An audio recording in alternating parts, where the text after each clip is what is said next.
परिवर्तन यात्रा में शामिल होने गए भाजपा के प्रदेश अध्यक्ष दिलीप घोष को काला झंडा दिखाया गया। आपको एक बार फिर बता दें कि परिवर्तन यात्रा में शामिल होने गए भाजपा के प्रदेश अध्यक्ष दिलीप घोष को काला झंडा दिखाया गया।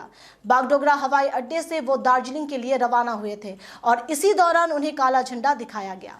पिछली बार जब वो दार्जिलिंग पहुंचे थे तो वहां मोर्चा समर्थकों ने उन पर हमला कर दिया था और उनके साथ धक्का मुक्की की गई।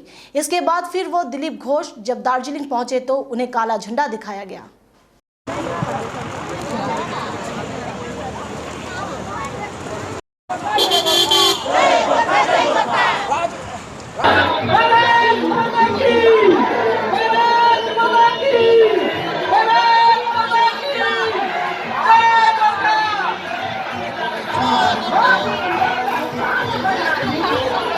वहीं सुनेंगे कि भाजपा के प्रदेश अध्यक्ष दिलीप घोष ने इस घटना को लेकर क्या कहा।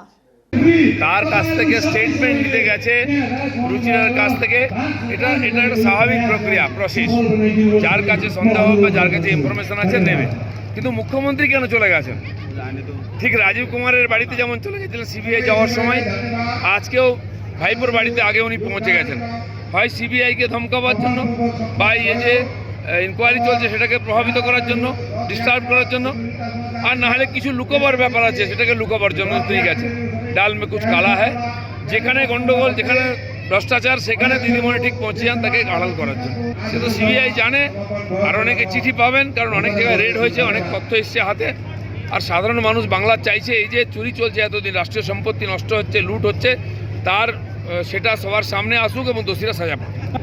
এই দেখুন, বিমল গুরুং এক সময় নেতা ছিলেন, আমাদের সঙ্গে ছিলেন, তিনি আমাদের ছেড়ে গেছেন। এখানকার লোকের স্বপ্নকে উনি ধোকা দিয়েছেন, এখানকার মানুষের উপর যে অত্যাচার করেছে টিএমসি, সেটা সবাই জানে, আর তাদের সঙ্গে হাত ধরেছেন, তার বিচার এখানকার মানুষ করবে। ये जो क्षेत्रीय पार्टी है ये मेन रोल खेलेगी दार्जिलिंग हिल्स की तीन क्षेत्रों में। पहाड़ के विकास में पहाड़ के लोग ही नेतृत्व करेंगे, पहाड़ के लोग नेतृत्व करेंगे, पहाड़ का सपना को पूरा करेंगे। भारतीय जनता पार्टी उनके साथ पूरा है। वहीं दिलीप घोष को काला झंडा दिखाने पर पर्यटन मंत्री गौतम देव ने इस विषय पर क्या कहा, सुनाएंगे आपको। এটা কি আমার দায়িত্ব নাকি? কোথায় কাকে কালো পতাকা দেখাবে না নীল হরে ঝান্ডা দেখাবে? ও এমন পাহাড়ে তো বললো যে সব বিজেপি দখল করে দিয়েছে। মানুষের ক্ষোভ থাকলে কি করে আমি জানি না, এই বিষয়গুলো আমি এখনই শুনলাম।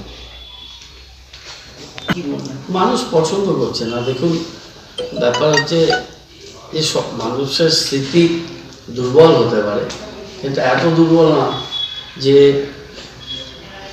কোভিড পিরিয়ডে আমরা এখানে কি করেছি কি করিনি আমি নিজে অত ঢাক পেটানোর পক্ষপাতী। মানুষ দেখেছে, বিচার করবে।